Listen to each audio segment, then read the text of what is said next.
লড়াই হচ্ছে, কি মনে হচ্ছে আপনার? মানুষ তার প্রয়োজনীয়তা উপলব্ধি করেছে। এই রাজ্যে সবচেয়ে বড় যেটা এখন জনগণের কাছে প্রশ্ন, মানুষের গণতান্ত্রিক অধিকার রক্ষিত হবে কিনা। সংবিধান এই রাজ্যে অচল, মানুষ তার সাংবিধানিক অধিকারকে সুরক্ষিত রাখতে পারবে কিনা।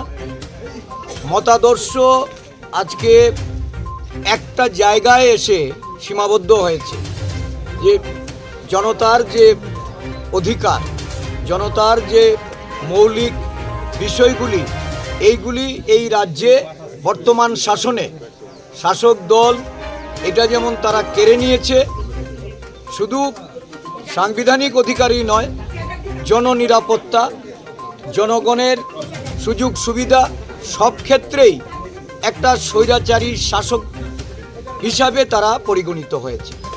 মানুষ চাইছে জনগণের যে অধিকার, এই অধিকার প্রতিষ্ঠিত হোক। গণতন্ত্র পুনরুদ্ধারে আজকে আমরা একটা মঞ্চে এসে সমস্ত রাজ্যের মানুষের যে প্রত্যাশা, এই প্রত্যাশা অনুযায়ী আমরা জনদরবারে যাচ্ছি।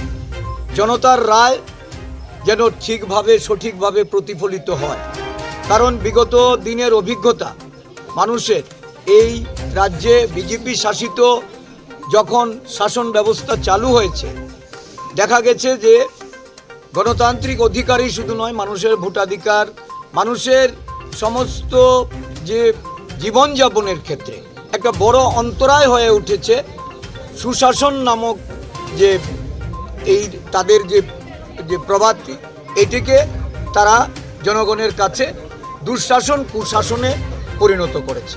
মানুষ এর থেকে মুক্তি চাইছে।